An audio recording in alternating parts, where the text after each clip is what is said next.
Dimu nolomase second wife. So wee bata. Mana nwanya nke izizi ekwere na-ata m. Nwela aka nni ya nwanyị a ọjụ. Nwela aka ekpe ya nwanyị a ọjụ. Nwanyị a adekwe eghe m ọnụ o. Ihe sọlị amụ kwuo ọjụ. Di anyị wee na-arịọ ka ọ accept m ọjụ.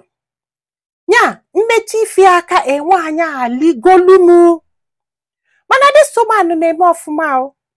Andịdị anyị ji ezigbo ego na ife na-emezi ka m amọrọ. Ọ sị bụ nna ọkwani ahụ. Na ya amọrọ ịmagonu first wife na ọ mụtalụ di ụmụ na-anọ nwoke na-atọ n'ofu nwaanyị. Ka ihe anụnwa na-eme, di wee sị maybe nọ maka na fa niile bụ n'ofu ụlọ. Wee jee wee wele anọ o nwebụrụ. Wee lụọ ụlọ ọzọ. Wee lụọ separate apartments like ndị anụnwa ga-anọrọ onwe fa, ndị anụnwa anọrọ onwe fa. Yanwa bụ di ha ebizalụ n'etiti. Etu o si wee lụdị ụlọ. Lụsị anya dị ụlọ mama within a space of 1 year and all lụsigo dis ụlọ. Na fa mọrọ dị na nwaanyị a nwere ife ọ na plan. N'ife nwaanyị a melụ bụ na omegene na oje wele ego go ụlọ somewhere. Na fa mọrọ. Until that day a ga-akwapụ. Di fanyesi efe ego fa ga-eji wee kpọta moto ga-ebu ngwongwo fe. Nya na paaki. Nwunye die na paaki. Ọ sị m nna ọkwani ya na enwere idea. Nwunye die wee paaki si anọ. Nya na-eche ka ọ pụba na ọpụbara ọgba nkịtị. Nyanwa wee bulu ụzọ paaki si wee pụba because o jego ebe afọ zukofa faralụ nke bụ nke onye ọbụla rasịalụ. Nwaanyị a wee bulu motie wee n'ebe ogolu ụlọ. N'ebe ogolu ụlọ ya na ụmụaka ahụ. Nyanwa wee bulu moto wee na ebe di fe lụrụ ụlọ wee lụọ ebe afọ ịzadọ ka nzanya na-eche nwaanyị a batara. Si ife nke acha anya ba nya kwakpuo obi gba nkịtị. So after that day nya wee kpọba di esi a na afọ kwa co-wife ya na ọ natara kwa. Di wee bịa wee tie wee chọọ ndị polisi wee chọbịa wee chọgide wee chọta ebe ogolu ụlọ. Di wee jee ebe afọ wee si die na ya chọrọzi na ya ga-serve ya divorce paper soon. Na ya move go on ebe ọ kala obi n'ọnwa anyị ọzọ. Ọ sị m nne na mgbe ụfọdụ chọọ ịba na marriage gị jụọ ese ọfụma o ịghọtago na ọ bụrụ ifu family do happy ịchọ na-eche afọ ka ọ ga-esi wee do maka na mgbe ọ gwara ebe the first wife nọ na ya jele ebe afọ losekpụla na yọbịa sị biko na ya chọrọ ka ya bụrụ ife gbasara the family ịmagolo ụdị ife ahụ. Ọ sị anya don't worry na ọ ga na mmiri ga-ebe nwakanri ebe obele ibie na dife nwee guest house ebe ọ na-anọ steady na nnata n'ụlọ na-abụkarị weekend ka o ji anataba n'ụlọ ya ọta na so si anọzalụ n'akọtọkọ ngwụla anụnwa ya na ụmụaka na-abanye mụtara. Die na-abịazi every 2 weeks. Anọgide die esi na 2 weeks bịaba every 3 weeks. Anọgide every 1 month. Anọgide na afọrọzikwa die o. N'ife ọ na-abịazi bụ 3 months, 5 months and so on. N'ọbọsị sọzili ọbịa. Osi m nne ike wee kwụrụ ọtọ wee gwe ya.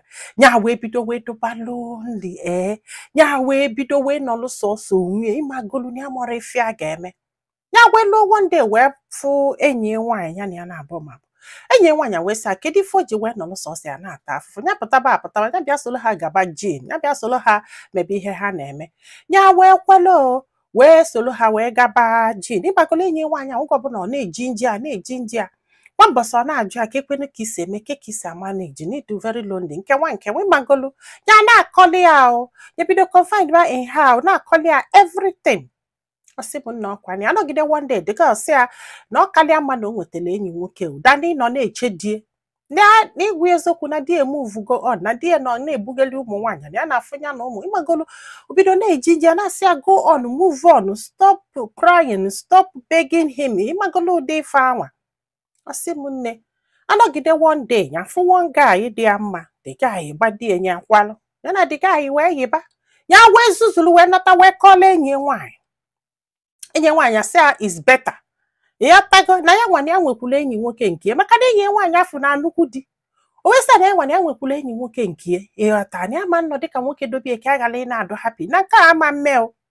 Ọ sị m nne na ya marọ na ya bụ ulili na akpa were akụ ọka na o were bịa jee n'isi ụtụtụ ịghọtago jesie wee na-abata wee sị ka aje fudie na guest house ebe ọ nọ n'otegokwenu andị na ọ bụ na ejere n'ụtụtụ na ya gba mfudie maka na ọ ga-aga bọọlụ bifo ya eluo ya wee mụ ụzọ jesiri ebe afọ na-apụta tinye isi na nke die ka ọ na o jebegodu ata nke na ọ sị na ya sị ka afụgodu die bifo onye ejebe bifo maka ome ejebe ọlụ ịghọta na ọsị m nne ya wee bata be die wee kụọ aka na onye mepeli ụzọ enyi nwaanyị nke na-asị anya nwee enyi nwoke na ya nwekwula enyi nwoke ya gwa mepeli ụzọ ya abata bụ na anyị na die nọ na dining na-eli breakfast which means na ọ lalụla ebe afọ ihe oyi bụ night gown maka na die na-anọgide mee travel ịmago die bụ ndị a na-agbapụ 2 weeks 3 weeks ọsị m nne ikekwula ọtọ gwe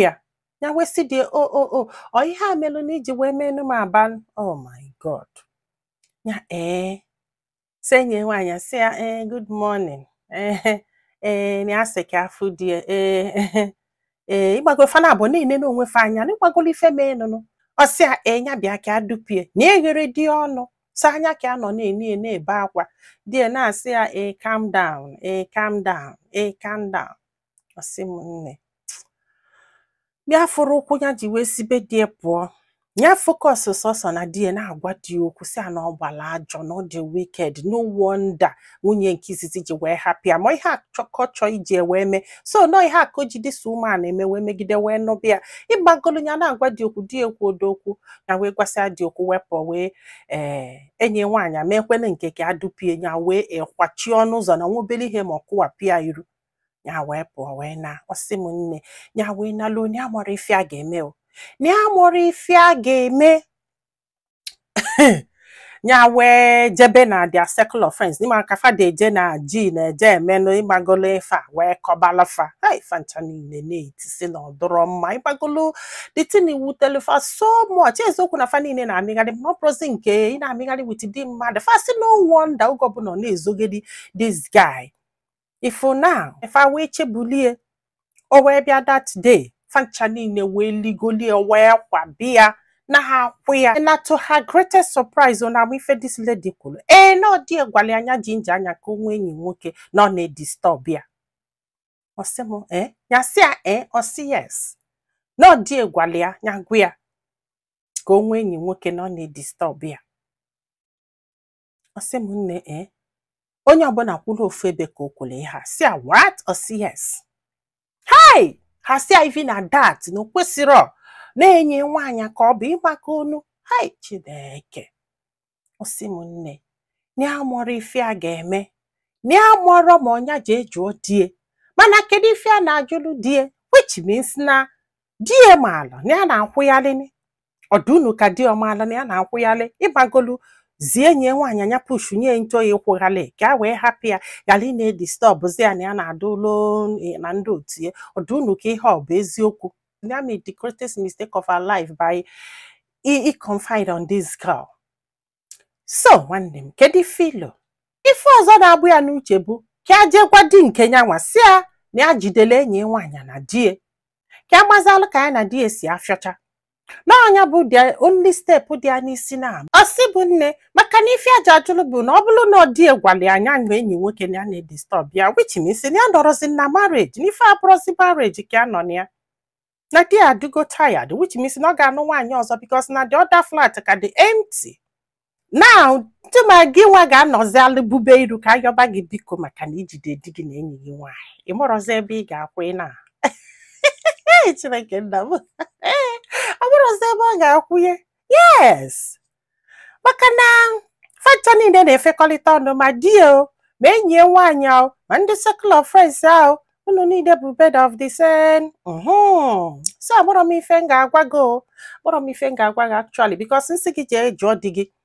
nwere ike akpatara gị nsogbu ọzọ mana ọ na-akpatara gị nsogbu ọzọ ebe ijide ya na nwaanyị ọzọ ọ bụza na unu na-abụ onye ọbụla na-esele onwe ibon gị nsịkwana gị ajụda di gị ya na enyi gị nwaanyị a na-esele nwachife ibon gị I don't know amụrụ m ife m ga-agwa gị amụrụ m nnọọ ọmasị m n'ọnụ wee pụta Paul dị na ngada gị nne m adị m so sorry but I don't know what to say. Daalụ ka ọ dị n'ụbọchị ọzọ.